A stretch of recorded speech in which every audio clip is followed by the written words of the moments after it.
Hello, welcome to Pragim Technologies. I am Venkat. This is part 12 of SQL Server. In this session, we'll understand the different types of joins that are available in SQL Server, specifically cross join, inner join, and outer joins. Before continuing with this session, I strongly recommend watching parts 3 and 5 of this video series. Now, joins in SQL Server are used to retrieve data from two or more related tables. In general, tables are related to each other using foreign key constraints. So I have this employee table on the right here, which has got ID, name, gender, salary, and department ID columns. And then I have the department table itself here, which has got the department name, the location that department is present at, and the department head. Now if you look at these two tables are related using this foreign key department ID. Now if you're not sure what foreign key is, please watch part 3 of this video series. So these two are related tables.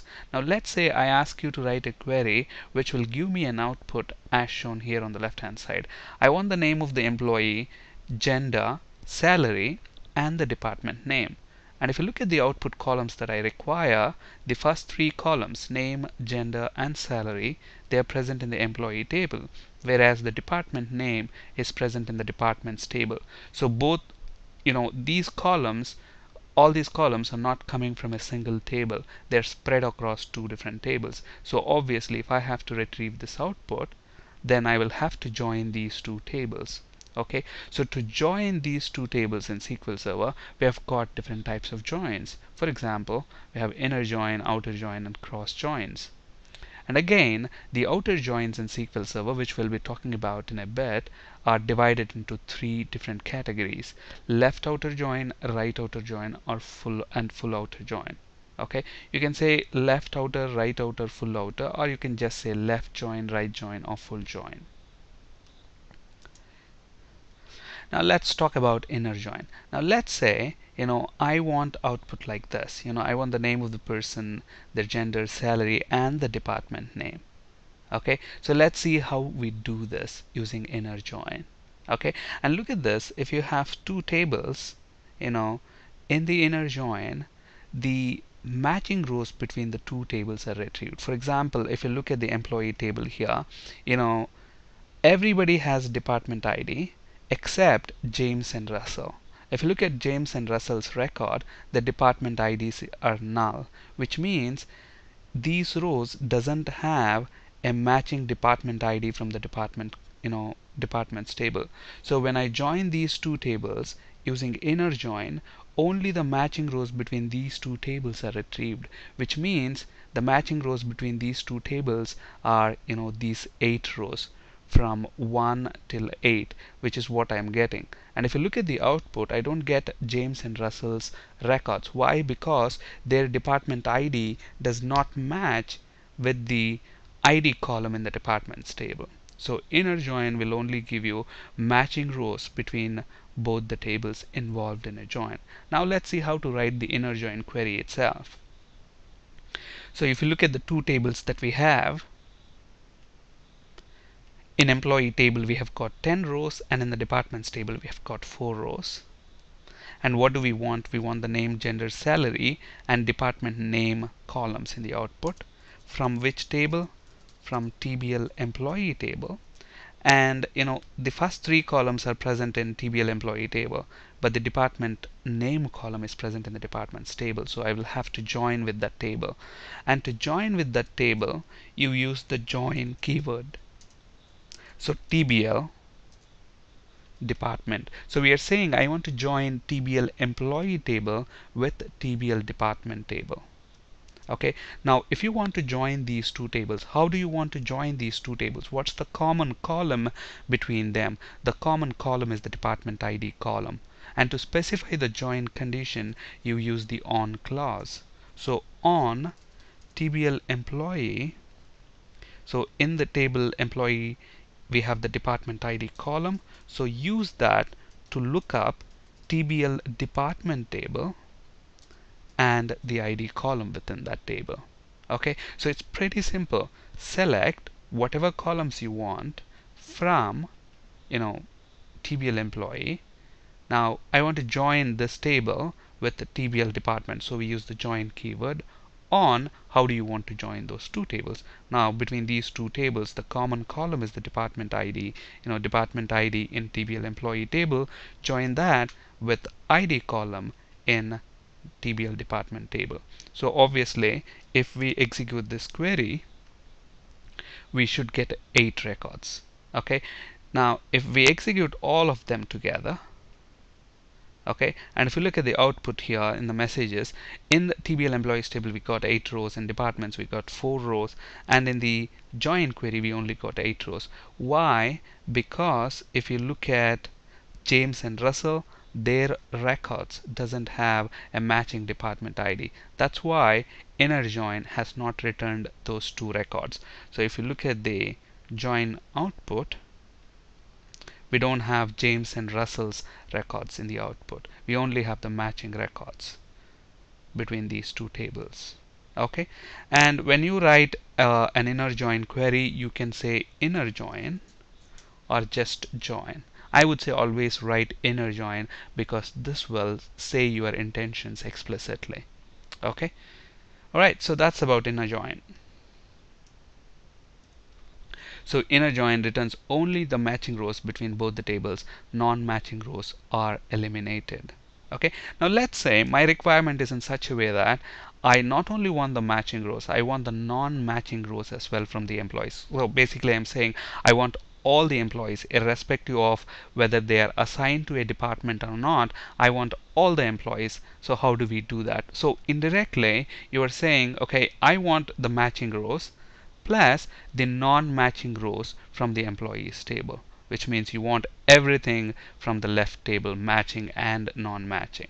Okay, that's when you actually go for left join. So if you look at left join, returns all the matching rows plus non-matching rows from the left table. So there are 8 matching rows. So this department ID matches all for these 8 rows. The department IDs match with the department IDs, but these 2 rows doesn't have a matching department ID. Okay, so but in departments table we have total 10 rows, so all matching and non-matching rows will be retrieved when you use a left join. So when we write a left join query, we should get 10 rows. So how do we write the left join query? Everything remains exactly similar, except that instead of inner join you will say left join. That's it. Look at this. Previously we have got 8 records when we executed that query, but let's now execute this and see how many records we get. So we first go to the messages. Look at this. In employees table we have got 10 rows, in departments 4 rows, and in the query left join query that we have written, we've got 10 rows again. So if you look at the output, now we should have got both James and Russell's records as well, but if you look at the department name column, it's basically null. And it makes sense. Why? Because they don't have a department ID. They are not assigned a department yet, so that's why department name will be null. Okay, so left join basically returns all the matching rows between both the tables plus non-matching rows from the left table, and this picture depicts exactly that scenario. And when you use a left join, you can say just left join, or you can say left outer join. Okay, the query results will not be affected, so the outer keyword is optional there. Alright, now let's say I want all the rows from the right table, including if you look at the two tables here, you have a department called other department, and the department's ID is 4. Now this no employee in the employees table belongs to this other department. Okay, so if there is a requirement, if somebody asks you, okay, give me all the employees, okay, which means I want all the matching records between both the tables plus non-matching records from the right table. Okay, so from the departments table I want other department record as well, irrespective of whether there is an employee assigned to that department or not. So we want all the rows from the right table, okay, plus all the rows including the non-matching ones. Okay, so basically right join will return you all the matching rows between both the tables plus non-matching rows from the right table. Okay, so let's see what happens in if we convert this left outer join to right outer join. Okay, so between employees and department table there are 8 matching rows, and in the TBL department table there is this other department which no other employee, no employee belongs to this other department. Okay, so obviously this other department row does not have a matching record in employees table. Okay, and we want this record as well. Okay, so how do we do that? Using right outer join. So when we execute this, we should get around 9 records. So 9 records. So look at this, all the matching rows until Sarah we have got, and other department row. Okay, and if you look at the name, gender and salary columns are null. Why? Because no employee is assigned to this department, so obviously you will not have any name, gender or salary. Okay, so obviously whenever you want to return all the matching rows between both the tables that are involved in a join plus non-matching rows from the right table, that's when we go for right outer join.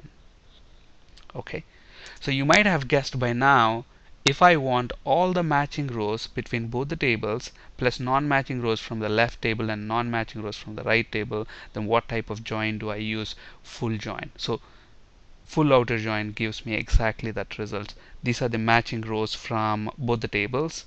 These two are non-matching rows from the left table, and the last row here, other department, is the non-matching row in the right table. Full outer join will give you all the records from both the left and right tables, including the non-matching rows. Okay, so obviously when we execute this query, we should get around 11 records. 8 matching records plus 2 non-matching from left and 1 non-matching from the right table. So how do we write a full outer join query? Just specify full outer join. So when we execute this query, you should see until here all these are matching records, these two are non-matching records in the employee table, and this is a non-matching record in the departments table. So together we have 11 records. Again, you can specify full outer join or just say full join. Okay, so far we have seen inner join, left join, right join, and outer join. Full outer join.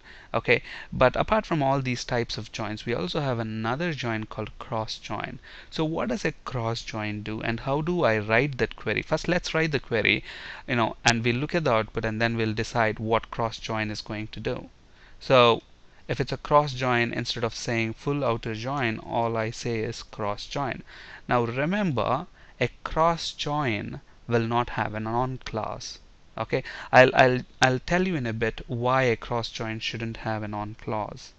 So when I delete that cross join, and then when I execute this query,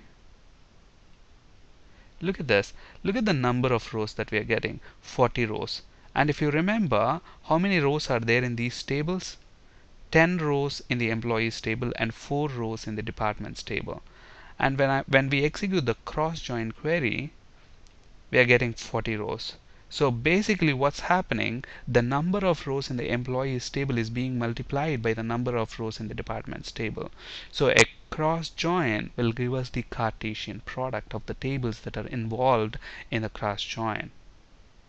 Okay, so that's what cross join is all about. Cross join produces the Cartesian product of the two tables involved in the join. For example, in the employees table, if we have 10 records, and in the departments table, if we have 4 records, a cross join would produce 40 rows between these two tables. And as I told you, cross join shouldn't have an on clause. Okay, so what basically a cross join does is it will take each record from the right table and then associate that with every record in the left table. So in the departments table we have got 4 rows, IT, payroll, HR and other department. So it will take IT row from the departments table, associate that to every one of the employee in the employees table, and similarly it will take the next record, which is payroll, and associate that. So it basically gives us, the number of rows in the employees table multiplied by the number of rows in the departments table. So it gives us a Cartesian product. And since this gives us a Cartesian product, it doesn't really make sense to have an on clause for cross join. Okay. And look at this. So far we have seen, writing query for joins. We have seen how to write inner join, left outer, right outer, full outer, and cross join. Now, depending on what we have done until now, it's pretty simple to develop a generic formula for joins. So what is that? Select what columns you want, or just say column list. Okay, select your column list. For example, I want name, gender, salary, department name, etc. Select column list from maybe your left table, and then you specify the join type, inner join, cross join, whatever. And once you specify the join type, with which table you're joining, so right table, and on clause for specifying join condition. Okay, so if you compare this with what we have, okay, look at this. If it's an inner join, it would have been something like this. So inner join, and on we will have tbl department dot id is equal to tbl employee dot department ID. So if you compare this generic formula with this inner join query, it exactly fits in. Select whatever columns we want from clause, the left table, and then the join type. Here it's an inner join, so we are specifying inner join. Otherwise, if it's a cross join, left join, we say left join, right join, etc. And then finally on clause and your join condition. So this is the generic formula, if you have a hard time, remembering the syntax for joins.